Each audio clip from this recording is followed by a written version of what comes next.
Hello, in this video, I'm going to be teaching you how to write a summary. So first of all, what is a summary? So summary writing is simply writing the same thing in fewer words with your own words. Yeah, that's very simple, right? It's very simple because that's what it is. Summary is a skill that you have been practicing since you were young. You know, when you watch a movie, for example, and you go to school and you are so excited to tell your friends about it, what would you do? You would retell the story, but you're not gonna retell it like if the movie was 2 hours, you're not gonna retell it for 2 hours, right? You would shorten it. And there you go. Voila.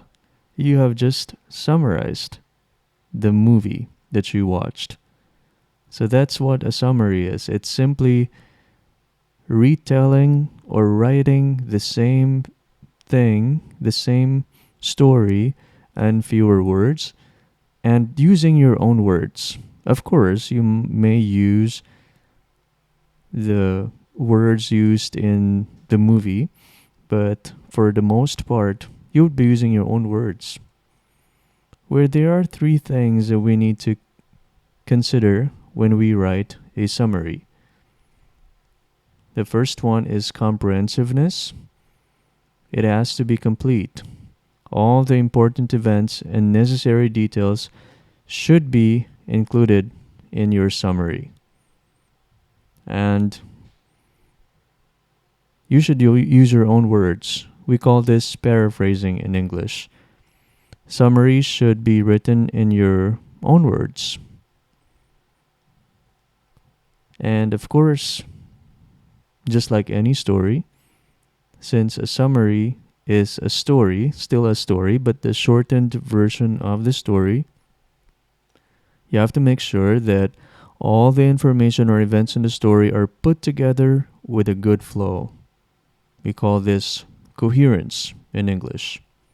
So these are the three elements of a good summary. Of course, we can come up with more. You can check the rubric that is in the PDF file that I sent you for more criteria on how we can say if your summary is good. But I just want to say at this point that you already know how to summarize. And all I'm going to be doing is enrich that further by teaching you some techniques so that when the time comes for you to write a more complicated story, you'll be able to pull it off. Okay? Now, I want to talk about the steps in writing a summary. But before you go to that, let me just say this. There are several ways of writing a summary. So the steps I'll be giving you, the technique I'll be teaching you today is one of the many ways you can write a summary. This is not the only correct way of writing a summary. There are several ways of writing a summary. So this topic is actually not so easy to discuss because although it's simple, but it's not simplistic because you know what they say, you can take different routes in going to a certain place, but the most important thing is that you get there. It's the same way when writing a summary. You can take different routes. You can take a plane, you can take travel by land, you can travel by ship, for example. But the most important thing is that you get to your destination, right? So what I'm going to be teaching you is just one of the many ways you can write a summary. Normally, this is how we are taught on how to write a summary. So we have what we call a plot or the elements of a plot. Usually it's 5. So we have the exposition, the conflict. Of course, there's always a problem. And there is the rising action. There is the climax, the peak of action and conflict. And then there is the falling action, the portion of the story where conflict decreases, and eventually the conflict gets resolved. Or not. Yeah, the resolution is the outcome of the conflict. We can use this method in writing a summary, and I would encourage you to use this. The problem is, in Hudson Taylor's biography, like if you look at one chapter, there are several plots. Okay? So if you try to identify the conflict, you might end up having more than one conflicts. And because the reason for that is every chapter is designed that way. They include several events, several plots, mini plots as I call them. So in that case, this is not going to work. This is not going to work because you are dealing with several plots in the same chapter. And what I'm going to be asking you to do is to summarize the whole chapter, right? Don't worry, we'll talk more about this later on, but I just wanted to explain that to you because you might have encountered this in your English classes in the past. Okay, that being said, let me introduce to you a method in writing a summary, one of the many ways you can write a summary. This method works if you have several mini plots within the chapter that you are summarizing. The first step, of course, read and reread the story until you understand it. Okay? Why do you have to do that? It's simple.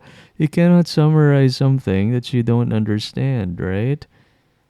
Try doing that with a movie. After sitting for 2 hours and you didn't understand the plot of the movie, then you cannot summarize it to a friend. You cannot retell it. So this is the basic step. Why do I say this?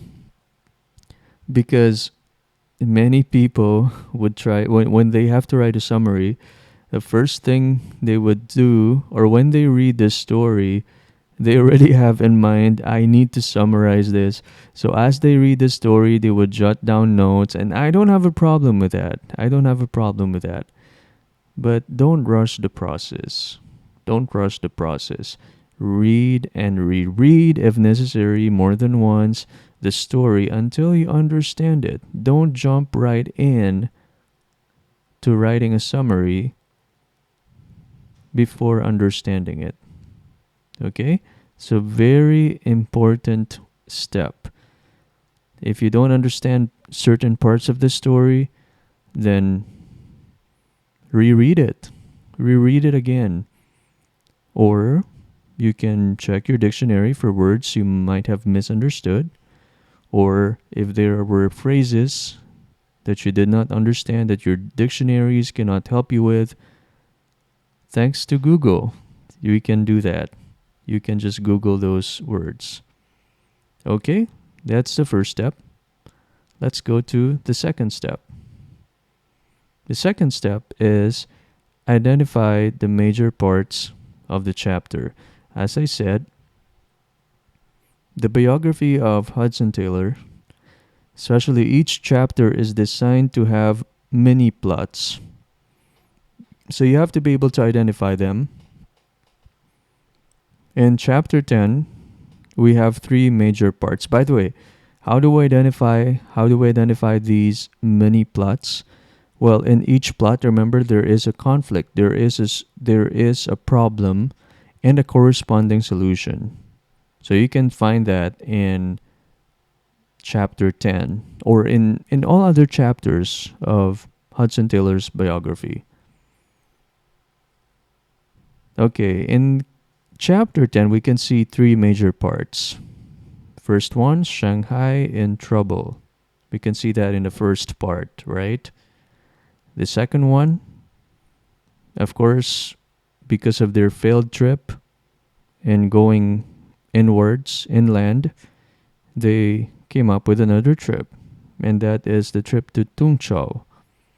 And the third part, which is very important because the title of the chapter is One of the Crowd.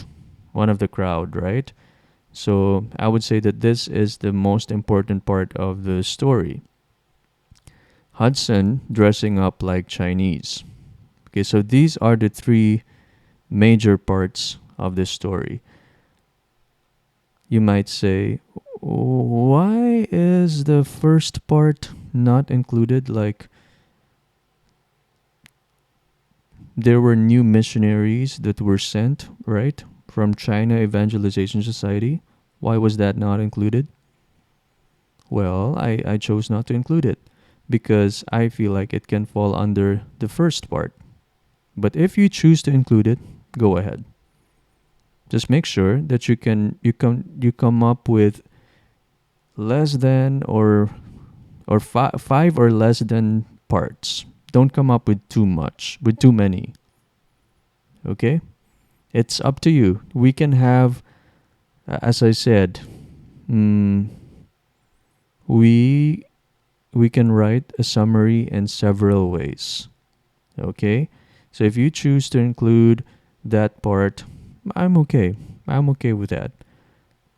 Summary is it's not like science, it's not like it's sorry, it's not like mathematics. One x plus y equals z. It's not like that. It's more like an art. it's it it also has it also involves style. So you might have a different style in writing a summary. I might have a different style, and that's okay. We can be different, but there are some. This is hard. I don't know how to say this honestly. There are some. There are some things that are non-negotiable when it comes to writing a summary, and this could be that. Like, don't write too much in too many parts in step number 2. Later on, you will understand why. Let's move on. Now, let's go to step number 3. So, after you were able to break it down, so you understood the story, now you're you have broken it down into different parts, like mini plots. Each part has a problem and solution. Now, write the most important events under each major part of the story in bullet form. In bullet form. Not in paragraph form. Just do it in bullet form first. Okay, for the first part, Shanghai in trouble. What happened there? So, new missionaries arrived. This was the first part. And Hudson and the other missionaries went inland, and Shanghai was set on fire, and because of that, their trip was cancelled. Now, in this part, in step number 3, only choose the most important events. Okay?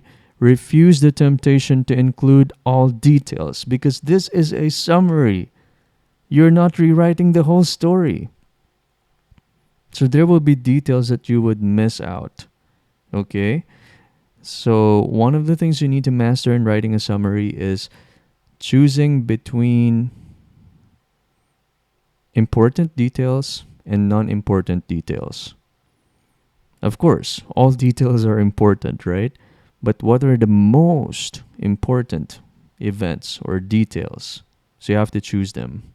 You can notice here that I did not include Hudson going to the post office. That was the first part, right? He went to the post office, and he was hoping to have some news that because he requested for an increase in his support, and he didn't get that. Instead, what he got was the news that new missionaries were arriving. And there's so many things that happened after that. Like he had a problem about um, trying to find a place for them because there was no place in for rent. Every places, or every place, every house that was for rent was not available. There were no houses available for rent in Shanghai. But I chose not to include them because for me they're not as important as these. As these. Okay? So again, your choice, your discretion. Your discretion. If you deem them as important, so be it. So be it. Okay, what about trip to Tongchao? What happened there? Yeah, try to think. Try to think before I give you the answers. Try to recall in your mind. I'm going to give you a few minutes. Not few minutes. 1 minute of silence.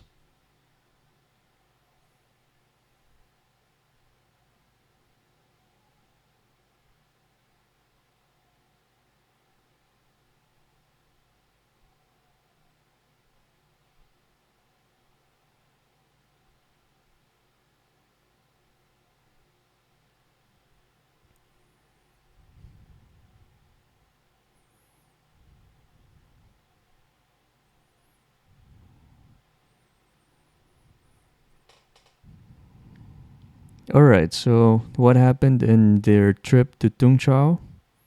This is a highlight, another highlight of the story, right? I mean, of the chapter. So, of course, they went to Tungchao and they were persecuted by the people, but the Mandarin welcomed them and protected them, and finally they came back safe and sound. So, did you get the same events? I hope so. Alright, let's go to number 3. Hudson dressing up like Chinese. Okay, what are the important events in this part of the story? Clue. Think of the problem and solution.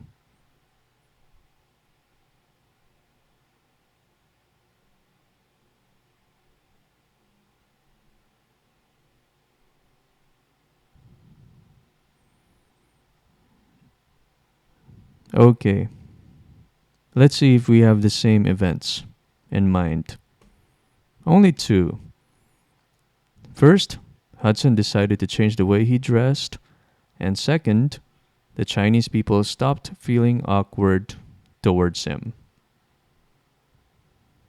Did you get the same thing? Or maybe you had more? Okay. In this step, try to limit the events as much as possible. You might think, "Wait, there are some important details missing. There are some background information missing." Well, that's okay. That's okay for now. For step number 3, because we still have step number 4. We are still not done. A summary is always in paragraph form, not in bullet form. So let's go to step number 4. What should we do in step number 4? Now that you have the events, connect them using transition words and sentences in paragraphs. So there are 2 ways. We have two ways to connect them. One is transition words. You know the transition words for stories, right? I already gave them to you. So use whatever is appropriate. We have so, but, it depends. It depends on what you're trying to, what sentences you're trying to connect. But of course, our transition Transitions are not only limited to transition words, we also have sentences, which I'm going to show you later on. And if necessary, add background information, but limit the details. Okay, don't go all out when it comes to details. Again, this is a summary. This is a summary, so limit the details. But when do you need to add background information? When you give some information and you feel like the reader might not understand why this event took place, so you might want to give a reason for that or some background information. Remember that you are writing a summary for a reader who has not yet read the story. Okay, that's very important. When you write a summary, don't think of me because I know the story. Think of someone who has not read the story yet. And by reading your summary, they should have a big picture overview or a bird's eye view of the story. And for each part, remember, you came up with different parts in step number 2. For each part, there should be a separate paragraph. Okay, so if you have 3 parts, you should have 3 paragraphs. Simple, right? Okay, now, this is where the rubber meets the road. We're gonna try to apply step number 4. Okay, so remember we had things figured out already. In step number, we had the important events figured out already. So how do we put them in one paragraph? Okay, let's see this example. New missionaries arrived, okay, and Hudson and other missionaries went inland, but Shanghai was set on fire, so their trip was canceled. Is this a good summary? Well, if you're trying to summarize it for our reading report, remember in our reading report we're only supposed to have 8 to 10 sentences, right? So this would do if you're just writing a reading report. See, you dropped a lot of details, a lot of unnecessary details. These are the most important events of the story, and they are filtered out already.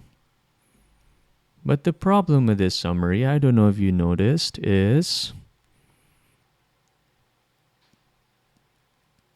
it's not smooth, right?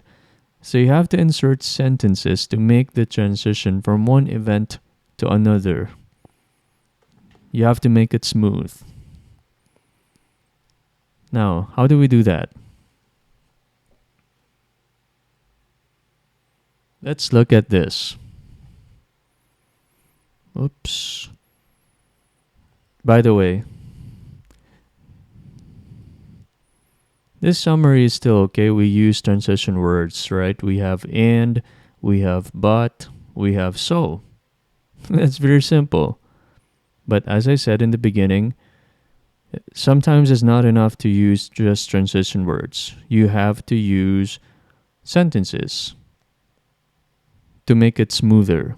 Because you want your summary, you want the flow of your story to be as smooth as possible. Let's look at this example. So, I want to show you, before I read it, I want to show you where we inserted these 3 or 4 events under this part. Okay. New missionaries arrived. It's right here. China Evangelization Society sent their new missionaries to Shanghai. Dr. Parker and his family. Did you notice that we made it longer and we added more details? Right? So we have China Evangelization Society and arrived where? To Shanghai. That's an important detail. And who? Who are they? Dr. Parker and his family. So we added some additional details. You can do the same thing. And now, how about this? Hudson and other missionaries went inland. Where is that? Yes, so we can see it right here, the blue part.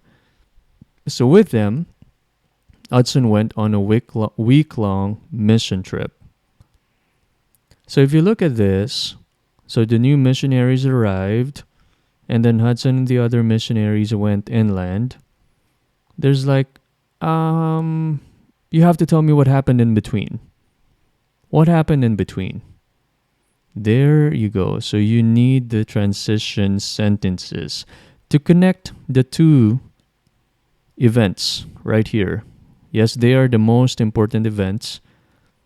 I mean, 2 out of the 4 most important events in this part of the story, but you need to connect them using these sentences. So let's try to analyze.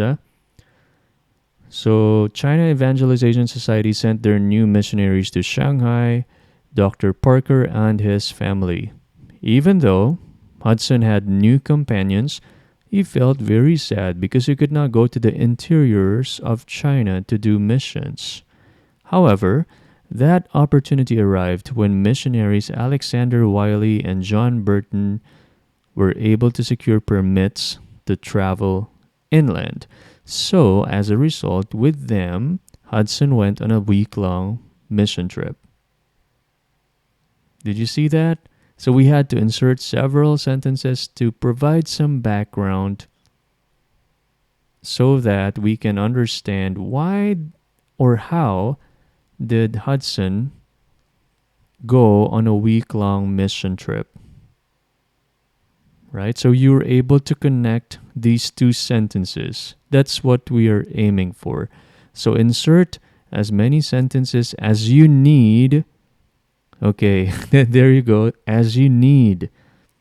Insert what is necessary. But don't go too much, okay? To connect the two important, to connect different events in this, from step number 3. Okay? Now, what about this one? So, Hudson and other missionaries went inland. Shanghai was set on fire. Imagine if you would write like that. Like, oh, wait. What happened? What happened? How? What's the connection between those events? So let's see how we did that. Yeah, so we inserted this during their trip while they were worshiping on a mountain. So you provided some background. What were they doing when Shanghai was set on fire? So they were worshiping on a mountain. Now, you don't need to provide the reason why they were in the mountain, but if you want, yeah, go ahead. They saw fire coming from Shanghai. So there you go. Again, we were able to connect the two sentences. We didn't insert many sentences, but we just inserted these phrases right here. Phrase and clause. During their trip, while they were worshiping on a mountain, so on and so forth. Okay. Now, we still have this last event in this part. Their trip was canceled. What happened? Of course, we know what happened. So immediately, they abandoned their trip and went back to Shanghai. Of course, that's common sense, right? That's the right thing. That's the thing to do. So you're able to connect these events together smoothly. So that's your goal when writing a summary. But you might want to add some details like what happened, because remember, this is a story, right? Before you move on to the other part of the story, you might want to say what happened after that event. So I added this sentence. When they reached Shanghai, they saw that the city was set on fire by some rebels, but thankfully the missionaries were safe.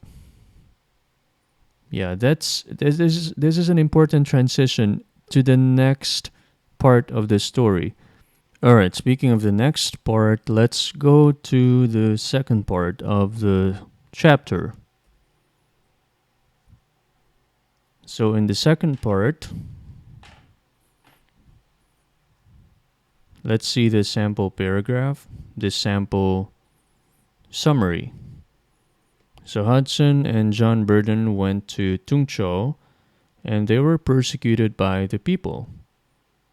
But the Mandarin welcomed them and eventually they came back to Shanghai safe and sound.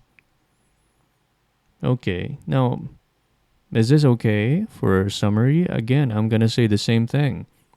This is okay if you're writing a summary for the reading report that we are doing every week. Because, as I said, you only need to write 8 to 10 sentences, right? So in this case, then you will have to sacrifice background information, transitions, and many more. But this, if you're writing a summary paper, this is not gonna fly because there's a lot of things missing. Aside from the lack of transitions, this summary does not give necessary background information. Like, for example, why were they persecuted? It doesn't answer that question, right? Remember that a summary is a story. It's still a story. It's just the shortened form of the story, but it is still a story. So you should be able to answer important information in your summary or important questions or include important details. Another question that you might want to include in this summary is how were they able to go back to Shanghai safely? Right? It's not included in this very short summary. And I did not write here, but remember that this should be connected to the previous part of the story. But there is no transition from the previous paragraph. So you have to make that connection because this is not a separate part of the chapter. They're all connected. They're all connected. That's why they're in the same chapter. So what do we do with this? Let's try. That's a bit long. So for the first part, Hudson and John went to Tungchou. You can see that I included a transition to connect this whole paragraph to the previous paragraph. That's necessary. How did we do that? Because their trip inland was cancelled, Hudson Taylor and John Burton decided to travel up to Tungchou. There you go. So we were able to connect this paragraph to the previous paragraph. Okay, make sure you do that. Next, where do we include this part? They were persecuted by the people. Right there. Yeah, you can see it's far off. There were several sentences in the middle. Now, why is that? So if you look at these two events, Hudson and John went to Tungchou. They were persecuted by the people. What's the first question that comes to your mind? Why? Why were they persecuted by the people there? What did they do? What are these people like? So you need to provide those background information. Hence, we have several sentences right here to make that important connection. To make sure that this event right here in red flows into this event smoothly. Okay, how did we do that? So they went They decided to travel to Tungchao. Now, Tungchao had a bad reputation because people there were known for being out of control. So you're giving a background information about Tungchao. And again, you're preparing the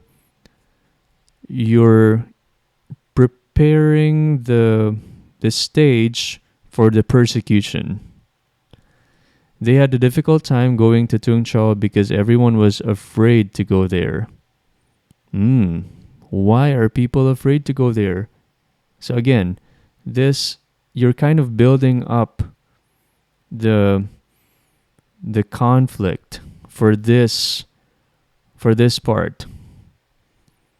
Like you're trying to say that people are afraid to go there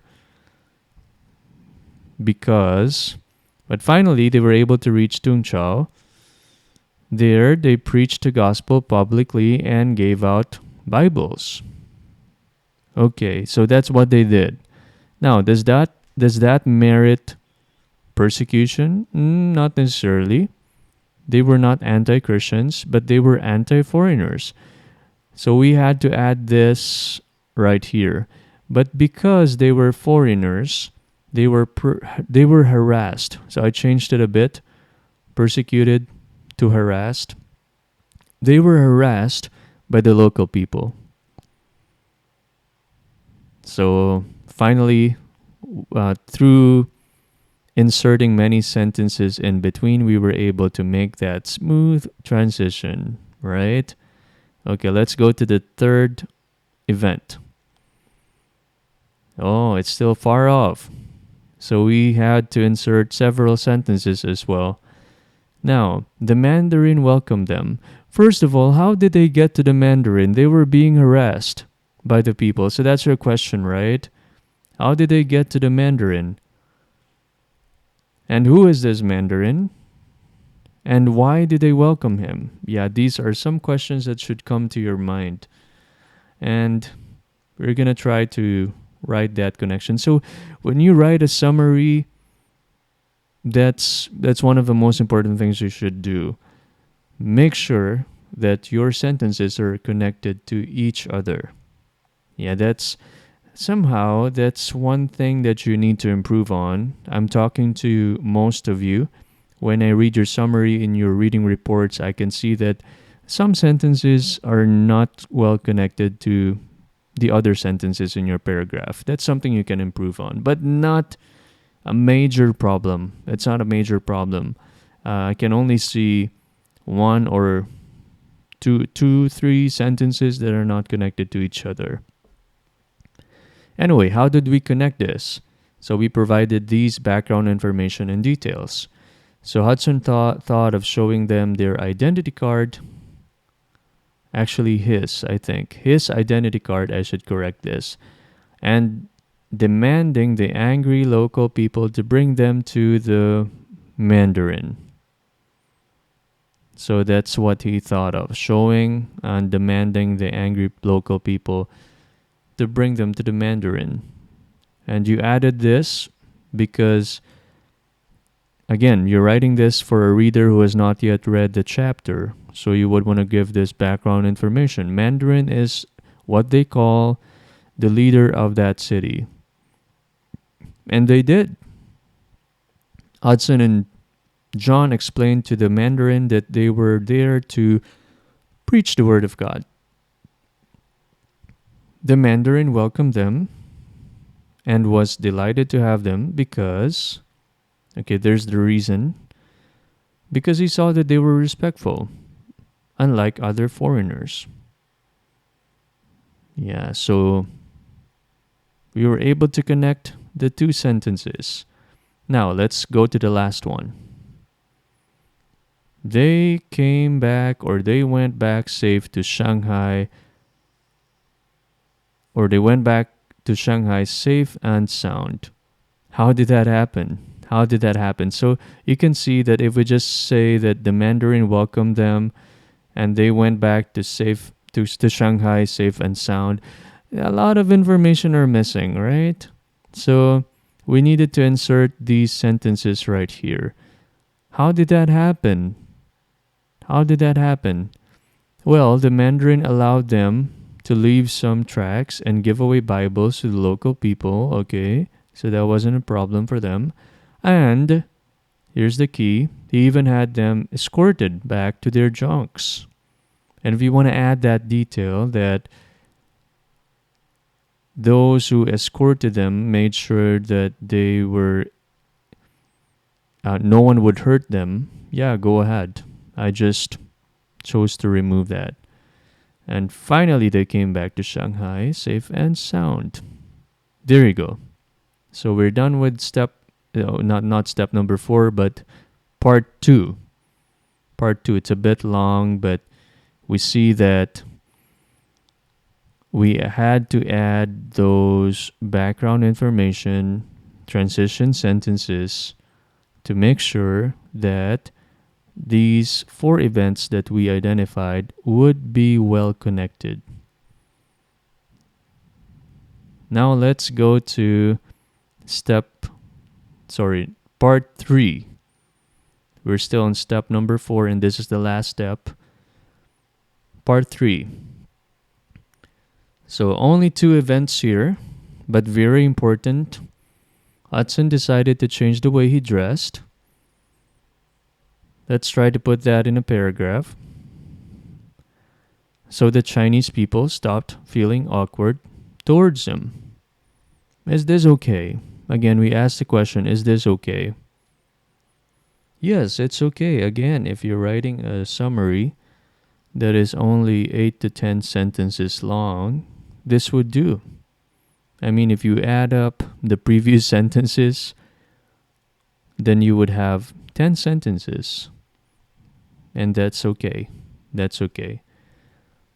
So basically, the length of your, how long your summary is and how detailed it is and how much background information you should include depends on how long your summary paper is.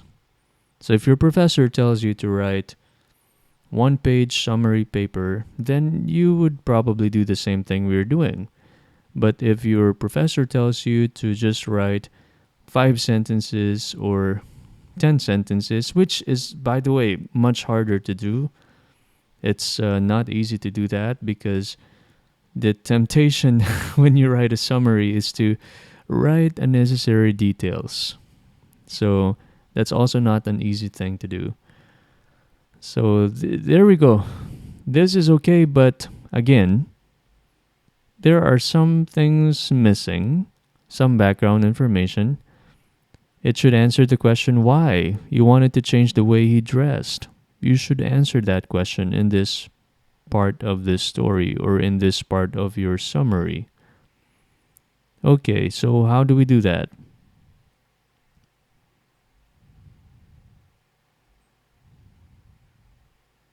Okay, so let's see. Okay, it went to advanced. It's right here. You can see that it's already at the middle of the paragraph. Why is that? Why is our first event in the middle of the paragraph? Well, we had to provide some background information on why he decided to wear Chinese clothes and have his hair cut, which is not an easy thing to do. So, why did he do that?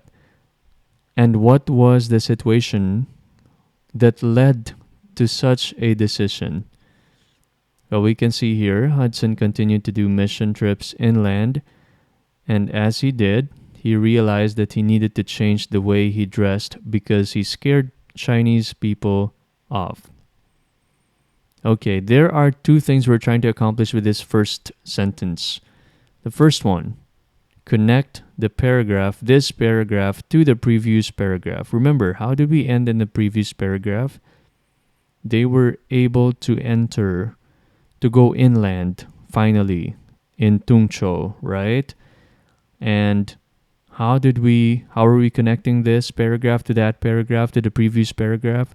Well, we had to mention that they had to do several mission trips inland, just like what they did in Tungchou.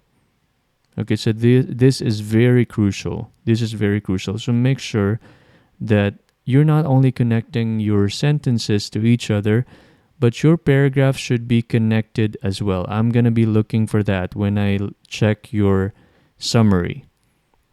And as he did, he realized that he needed to change the way he dressed. Okay, there's the reason.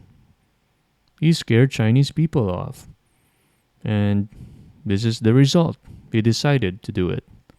Now, what's the consequence? This is the consequence right here. The Chinese people no longer felt awkward having Hudson around. And that's his purpose. And he reached his goal. He was successful. But we have to mention, this made his fellow missionaries unhappy. The British people, the English people were not happy with Hudson Taylor. But what does it matter? On the other hand, the Chinese people no longer felt awkward having Hudson around. And because of this, Hudson was happy. Yeah, we just added this, but you can remove this part if you want. You can even remove this if you want. But I just thought of adding it for style, to make the contrast that the Chinese people were okay with him, but his fellow missionaries were not. Yeah, again, this is just style. It's up to you. Okay, so we are done. We're done with the first, with the 4 steps in writing a summary.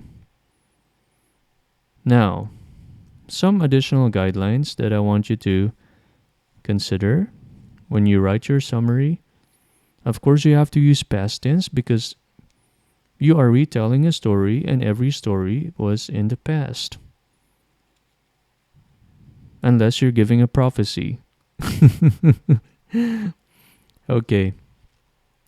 And of course, there should be no first person. There should be no I. There should be no we, us, right?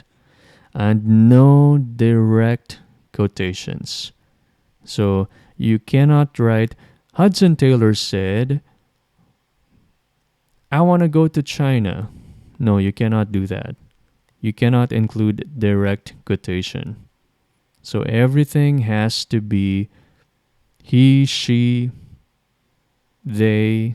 Yeah, it should be third person. It should be from a third person perspective. And of course, no opinion, as you might have figured out. I'm not going to say that. I think this part is a very important part of the story. I don't need to say that. Just go ahead and retell the story. That's your goal for writing a summary. No opinions, no reflections. Simple, right? Because your opinion will be included. You can do that when you write a reflection paper, but not a summary paper. And no examples also. You can see that in chapter 10 there were some examples there, but we didn't mention any of them unless they were necessary, like some details, background information, but you have to limit them. Limit the details, only the important ones, only details that will help in making your summary coherent. That is, every sentence or every paragraph is well connected to each other. And of course, it should not be wordy. You want to make it brief. Yeah, you want to make it short. That's what a summary is. And this is also very important. We already mentioned this in the first part. Paraphrasing, you have to use your own words. Try your best to use your own words when writing a summary. Okay?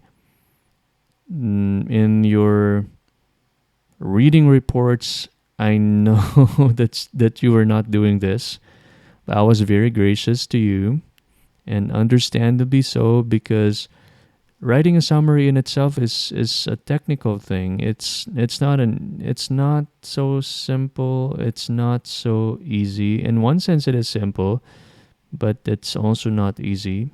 It's not so simple in another sense. That's why I wasn't so strict about that. But now I want you to try to use your own words. If there are words you can change, go ahead and change them. But of course, not all words you need to change or you can change. And it's very important that you write this for someone who has not read the story. So even not having read this story, any person should be able to follow your story easily because your summary is clear, is coherent, is the flow is very good, and there are no missing gaps. So that's what it is. You should write it for someone who has not read the story. Okay, these are some guidelines you should be working on or you should be applying when you write your summary. Now, as I mentioned, there is an assignment that goes with this video. So you don't just watch this video, you do something in response to this. I want you to check the PDF file that I sent you via Slack. So go ahead, check it. The details are there. I'm not going to go into them. And the deadline is also there. Basically, it's today. Yes, it's today. So so go ahead and start your assignment. But it's doable. It's doable. It's not like I'm not asking you to do all parts, all the steps. Only steps 3 and 4. Steps 2 and 3. Anyway, go back to the PDF for more details. That ends our video for writing a summary. If you have any question, I'm just a Slack message away. Have a good day.